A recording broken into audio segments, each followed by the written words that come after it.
Zdravo. I say these words towards the health and well-being of all my listeners. I wish you strength and patience in difficult times. I wish you the ability to feel your feelings and act on them with the next generation in mind. May you have protection from those who don't understand, and protection from any misunderstandings you carry inside of you. May the devil go where they're looking for him. You know, not here. That's why I emphasize that every episode. Hi, my name is Oleg, and this is my show, Slavic Words, where I explore the traditional knowledge embedded in Slavic languages and their meanings. Today, the word is indigenous. Indigenous? But what does indigenous mean? We use it a lot, here in Canada at least. Indigenous has a Latin root, and it means the thing that originates from a particular place. This could be people, trees, rocks. And in other words, it's saying that to be indigenous is to be something that comes from the place that it comes from. But this isn't very interesting to me. Not for this show. This show is largely inspired by my Canadian Indigenous professors, teachers, friends, and colleagues who showed me how they were drawing from their Indigenous languages to expand and challenge English linguistic conceptualizations of the world in a form of decolonization. But what it means to be Indigenous is an ongoing journey for each individual, to be imagined, negotiated, and reimagined. I certainly don't want to tell anybody how to relate to their identities. That's not my place. That's not what I'm trying to do. I'm not trying to tell you what to be Indigenous means.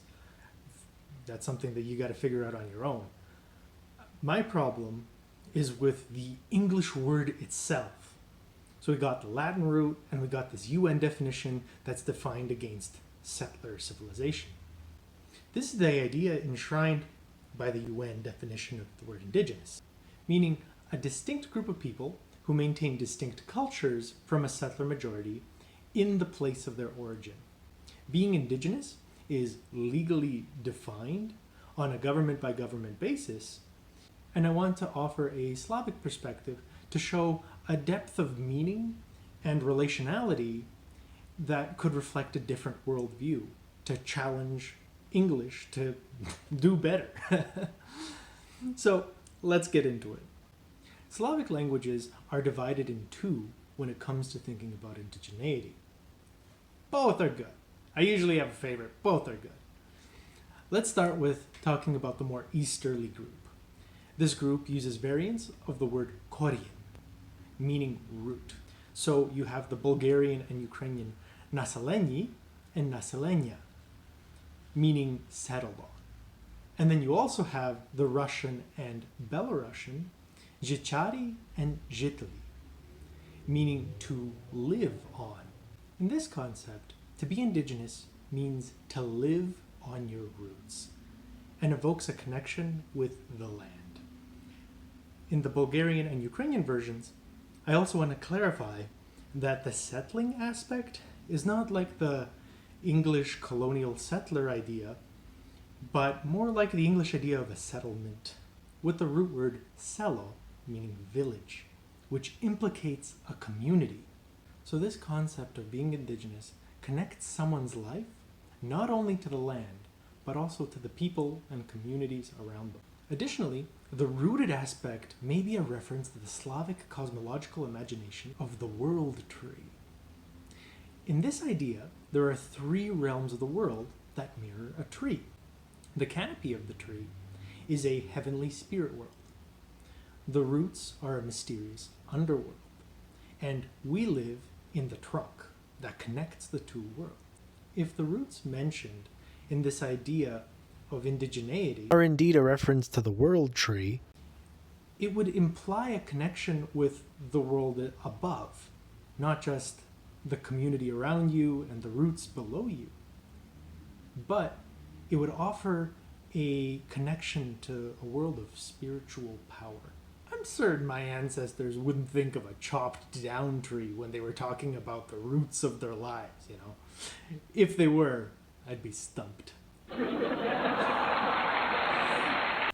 At any rate, I think that this would paint this image of a tree and evoking the roots of the life that you live paints a fuller picture of the relations human beings might have to each other beyond just coming from a particular place, like the word indigenous does. The second grouping of a Slavic conception of indigeneity comes from the rest of the southern Slavs. So I mentioned Bulgarian, so this is everybody else, and the Western Slavs, where the word for indigenous is some version of domorodny. This is a compound word from the word dom, meaning home, and it's similar to the Latin domestic, and the word rod, which means birth and relation.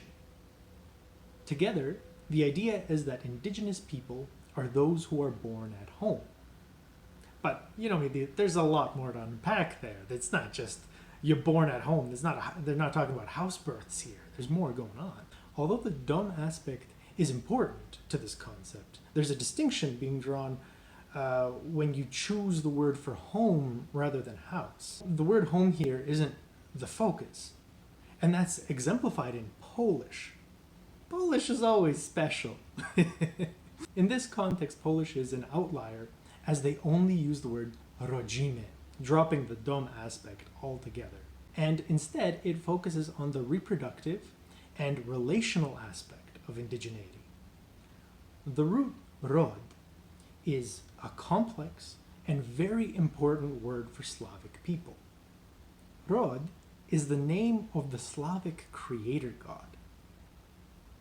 In our languages, rod shows up when we describe giving birth, relationality, family members, and all of a people. So to be born at home implicates someone not just to a place and a sense of home, but also to all of the people around you and all of the people who came before you, all the way back to Rod, a creator god. These Slavic concepts of indigeneity, so that's both living on your roots and being born at home, bring to the forefront ideas of relationality.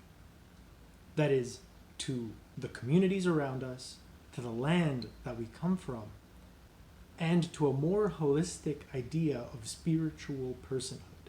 When I look at these ideas in contrast to the UN definition, I see that UN definition as a double-edged sword. It focuses on settler relations, which is really important when you gotta deal with a bunch of settlers. So that enshrines rights and relationships, and maybe gives a little bit of a guidance on how to navigate that. However, at the same time, that definition runs the risk of essentializing or simplifying indigenous identities, indigenous lives, and indigenous ways of being. By looking at Slavic conceptions of indigeneity, I hope to offer more balance in the way that we think about indigenous experiences, especially in the wake of the more obvious genocide that's happening here in Canada and all of the difficulties that our indigenous communities are going through. I wish to offer solidarity. Please comment if I got something wrong or if there's something that I can improve on in conceptualizing ideas of indigeneity. I'm new to this way of thinking. But otherwise, please join me as I continue this series on non-nation specific Slavic words, the traditional knowledge and ideas embedded in them, and what we might learn along the way. Thanks for watching. Take care. So hey, congratulations! You made it to the end of the video. Thank you for watching. It means a lot to me. Please like, subscribe, share, leave a comment if you have an idea for a word that you'd like to hear. But until our next episode, the song that I want to leave you with today is called Shar Planina. It's a Macedonian song. And I don't want to pretend that I know Macedonian, but I can understand a lot. And what I really like about this song is it draws from a traditional Macedonian folk song, where they evoke the power of a mountain called Shar Planina, the mountain of drawings or markings or colors. And the traditional poem is about all the women folk lamenting their problems with the men. In this song, the guy puts a modern spin on it, and what he's doing is he's lamenting his own problems. He's talking about the poverty that he experiences in Macedonia, the capitalist dream of just having stuff in the West, the argument that he gets into with his mom to go. He gets it, and he finds himself incredibly sad. He finds himself completely empty, unconnected from his homeland. And the song ends with a prayer for eagle wings. He's tired of all the rich people crap that he has, and he just wants to have eagle wings to fly throughout his home. In the diaspora, this is a very common theme. I like this song. It's fun. So, thanks for watching. Please enjoy. Take care.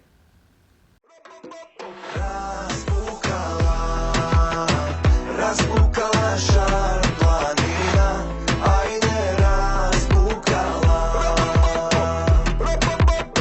Orelski krila, kak da si metnam na naši strani, da si preletnam, da vidam Ohrid, struga da vidam, pitola Skopje, doma da vidam.